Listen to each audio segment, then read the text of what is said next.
রূপান্তরের সত্যের আজকের এই পর্বে সবাইকে স্বাগত। প্রিয় বন্ধুরা, প্রীতি, সালাম এবং শুভেচ্ছা নেবেন। আমরা একটা অদ্ভুত জিনিস খেয়াল করেছি যে সারা বিশ্ব থেকে বিভিন্ন যে প্রবাসী বাঙালিরা রয়েছেন তাদের মধ্যে একদম বেছে বেছে টাউট পাটপাতদের বাংলাদেশে নিয়ে এসেছিলেন গত 15 মাসে এই অন্তর্বর্তীকালী সরকারের প্রধান ডক্টর ইউনূস। এদের আহ, মানে কার কথা ছেড়ে কার কথা বলি, কিন্তু আজকে যার কথা বলবো খুবই ইন্টারেস্টিং। তিনি হলেন অধ্যাপক ডক্টর আলী রিয়াজ।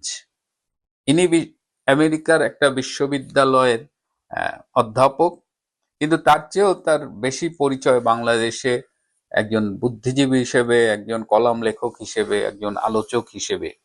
এবং তিনি ঢাকা ইউনিভার্সিটিতে জার্নালিজম নিয়ে পড়েছিলেন। তিনি কখনোই আইনজীবী ছিলেন না কিংবা সংবিধান বিষয়ে বিশেষজ্ঞ ছিলেন না। কিন্তু আমরা মানে অবাক হয়ে লক্ষ্য করলাম যে বাংলাদেশে যে সংবিধান সংস্কার কমিটি করা হলো, তার চেয়ারপারসন করা হলো এই ডক্টর আলী রিয়াজকে। তার আগে ডক্টর শাহদিন মালিককে এই দায়িত্বটি দেওয়া হয়েছিল, কিন্তু তিনি পাশ কাটিয়ে গিয়েছেন। শাহদিন মালিক তিনি সংবিধান নিয়ে কাজ করেছেন, তিনি বিশেষজ্ঞ, তিনি একজন প্রবীণ আইনজীবী, কিন্তু তিনি একটা ধুনফুন দিয়ে আর এই দায়িত্ব নেননি। এই দায়িত্ব গিয়ে পড়েছে যে সংবিধানের শ বোঝে না। তো সংবিধান কাটা ছাটার যেসব প্রস্তাব দিয়েছে সেটা নিয়ে না বলি, এর পাশাপাশি আমরা একটা ঐকমত্য কমিশন দেখেছিলাম, জাতীয় ঐকমত্য কমিশন, যেখানে বিএনপি, জামাত, এনসিপি, সাকি, এরকম আরো কিছু ছোটখাটো পার্টি নিয়ে দেখলাম যে একটা মানে দেশের অধিকাংশ মানুষের প্রতিনিধিত্বহীন এই কমিশনটাকে নাম দিলেন জাতীয় ঐকমত্য কমিশন। ঠিক আছে, সেটা chairperson by default doctor Yunus, vice chairperson বা হোয়াট এভার সহসভাপতি যাই বলি না কেন, সেটা ছিল এই ডক্টর রিয়াজ।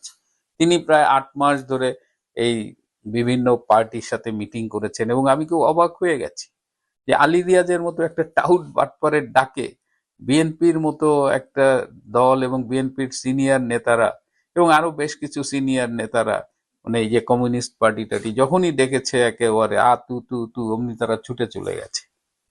তো যাই হোক, যে কথা বলছিলাম যে এই আলী রিয়াজ সম্পর্কে আবার অনেক কিছু শোনা যায়। 2018 সালের 19শে ডিসেম্বর একটা পত্রিকায় তার বিরুদ্ধে এই সেক্সুয়াল অ্যাবিউজের অভিযোগ এনেছিলেন ঢাকা বিশ্ববিদ্যালয়ের একজন প্রাক্তন ছাত্রী। রাজশাহীতে তার কাছে গিয়ে এই আলী রিয়াজ ঝাঁপিয়ে পড়েছিল, এটা ডিটেলস আছে, আমি আর ডিটেলসে যাব না।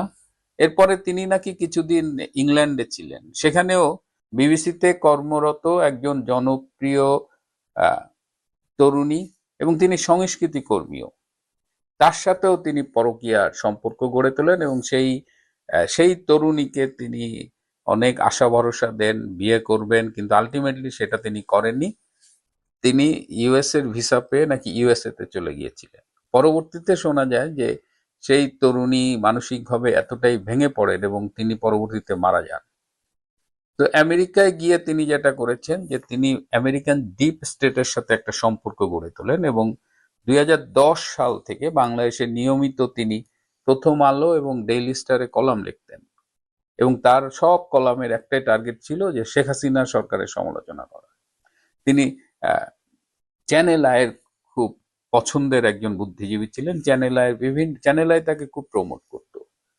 আর একজন খুব প্রমোট করত তাকে, তিনি হলো তৃতীয় মাত্রার সঞ্চালক জিল্লুর রহমান, যার একটা এনজিও রয়েছে, centre for governance and studies, এরকম কিছু একটা।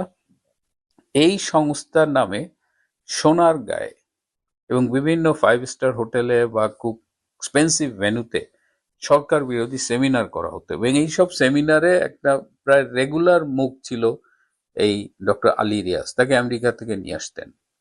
তো এই যে বাংলাদেশের এই যে রেজিম চেঞ্জ হলো আমেরিকান ব্যাক্ট, সেই রেজিম চেঞ্জের অন্যতম ভূমিকা রেখেছিল এই মার্কিন পুতুল, এই টাউট বাটপার, এই ডক্টর আলী রিয়াজ। আজকে যখন তৃতীয় মাত্রা জিল্লুর রহমান খুব বড় বড় কথা বলেন, ডক্টর ইউনূসের সমালোচনা করেন, আবার দেখবেন কিন্তু সব কথার মধ্যে একটা লাইন বলে, শেখ হাসিনা গত 15 বছরে দেশের সব প্রতিষ্ঠান ধ্বংস করে ফেলছে। এটা জিল্লু সময় পেলেই বলেন। তো এই জিল্লুর রহমান এখন ইউনূসের সাথে সমালোচনা করেন, কিন্তু ইউনূসকে বসানো এই রেজিম চেঞ্জের সব ষড়যন্ত্রের অন অফ দ্য কি প্লেয়ার্স ছিলেন। তো আলী রিয়াজকে প্রমোট করার জন্য যারা যারা দায়ী, Zillur Rahman on of them. প্রথম আলো, ডেইলি স্টার তো তাদের চরিত্র জানেনি। হ্যাঁ, তো সেই আলী রিয়াজ অবশেষে জুলাই সনদের নামে একটা মানে এমন একটা জিনিস প্রডিউস করছেন যেটা এখন সেই ঐকমত্য কমিশনের বড় দলগুলোই মানছে না। বিএনপি মানতেছে না, মাহমুদুর রহমান মান্নাকে দেখলাম মানতেছে না, কমিউনিস্ট পার্টি মানতেছে না। এবং তার আগে এই ঐকমত্য কমিশনের জুলাই সনদ যে প্রডিউস করার আগেই এটা আবার ঘটা করে সই কালেক্ট করা হয়েছে। জুলাই সনদে স্বাক্ষর করেছেন কে কে? স্বাক্ষর করেছেন বিএনপি, স্বাক্ষর করেছেন জামাত, আবার এনসিপি। দেখেন মানে চালাকি করে তারা সই করেনি, কিন্তু এনসিপি, জামাত, ইউনূস এরা তো সব একই একই সূত্রে গাথা। বিএনপি কে পুরা বলদ বানায় ফেলছে আর কি। যখন সনদটা হাতে পাশে বিএনপি দেখে যে এটা যারা বলছে, তারা যা বলছে, যে আলোচনা হয়েছে, নোট অফ ডিসেন্ট হয়েছে, এসব কিচ্ছু নাই। খুবই মজার হলো যে এই জুলাই সনদ আপনি সই করছেন, সুতরাং এটা বাস্তবায়ন করতে হবে। আপনি যদি সংসদ নির্বাচনের পরে সংসদে যে এটা যদি বাস্তবায়ন না করা হয়, 270 দিন পরে নাকি এটা স্বয়ংক্রিয়ভাবে সংবিধানে যুক্ত হয়ে যাবে। পৃথিবীর কোন দেশে এটা শুনছেন?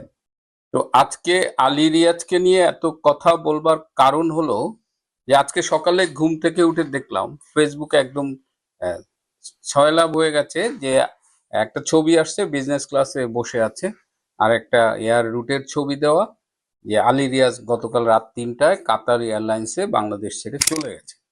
তো আই ওয়াজ কনভিন্সড। আমার শুধু একটু খটকা লেগেছে যে আমি জানি উনি 5ই নভেম্বর যাবে, কিন্তু উনি 3 তারিখে চলে গেলেন। তো ঘটনাটা কি? একটু ঢাকায় খোঁজ নিলাম যে তিনি এখনো দেশ ত্যাগ করেননি, এখনো পালিয়ে যাননি। গতকাল যমুনায় তার সম্মানার্থে, তার বিদায় উপলক্ষে একটি বিদায় সম্বর্ধনা দেওয়া হয়েছে। সেখানে একটা ডিনারের আয়োজন করা হয়েছিল। সেখানে ডাস্টবিন শফিক সহ অনেকেই বক্তৃতা করেছিলেন, এবং সেই বিদায় অনুষ্ঠানটি একেবারে মানে চোখের জলে ডুবে গিয়েছিল বলা যায়।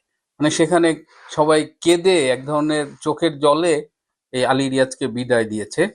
মানে তিনি এতদিন ছিলেন, দেশের এত বড় একটা সর্বনাশ করলো, কিন্তু যমুনায় এই যাত্রাপালা কিন্তু কালকে মঞ্চস্থ হয়েছে, এবং সেখানে মানে পুরা অনুষ্ঠানে এমন একটা বিদায়ের সুর বাজছিল যে মনে হচ্ছে যে পুরা ইনুস সরকারি মনে হয় চলে যাচ্ছে, যেটা আমরা এখন শুনছি, ধারণা করছি। এবং সেখানে এই তুলসী গ্যাবার্ড যে বাহরাইনে 31শে অক্টোবর যে বক্তৃতাটা দিয়েছিলেন, এবং আমেরিকার যে তার এই রেজিম চেঞ্জের কূটনীতি থেকে সরে এসেছে, এই প্রসঙ্গটিতে উঠেছিল। এবং একজন বক্তা তিনি আলী রিয়াজ চলে যাবেন বলে কাঁদছিলেন। সেই ক্রন্দনরত অবস্থায় তিনি জিজ্ঞেস করছিলেন যে তুলসী গ্যাবার্ড এটা যে বললো, এইটার আমাদের উপরে কি ইম্প্যাক্ট হবে।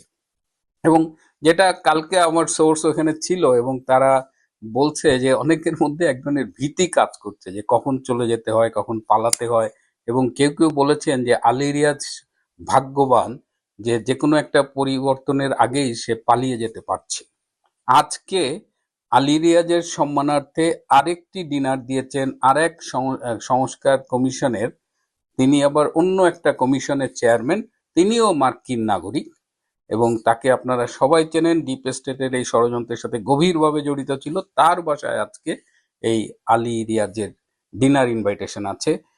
এইটা শেষে তিনি হয়তো আগামীকাল, আমি যেটা জানি যে 5 তারিখে লিভ করবে। যাই হোক, তিনি খুব দ্রুত পালিয়ে যাচ্ছেন, চলে যাচ্ছেন।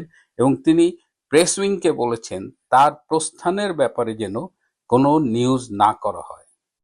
মানে এমন ভয় পাইছে। এর আগে তিনি মাসখানেক আগে যে জাতিসংঘের অধিবেশনে ডক্টর ইউনূসের সাথে গেছিলেন, তখন নিউজ হয়েছিল, প্রেস উইং নিউজ করেছিল। এটা নিয়েও তিনি প্রেস উইং এর উপরে উষ্ণা প্রকাশ করেছেন।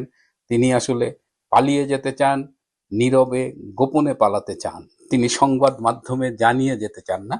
এবং তিনি যাচ্ছেন, তিনি প্রথম দিকের একজন। আমি অবাক হব না যদি দেখি যে ইউনূস শিবিরে পালানোর হিড়িক বেড়ে গেছে।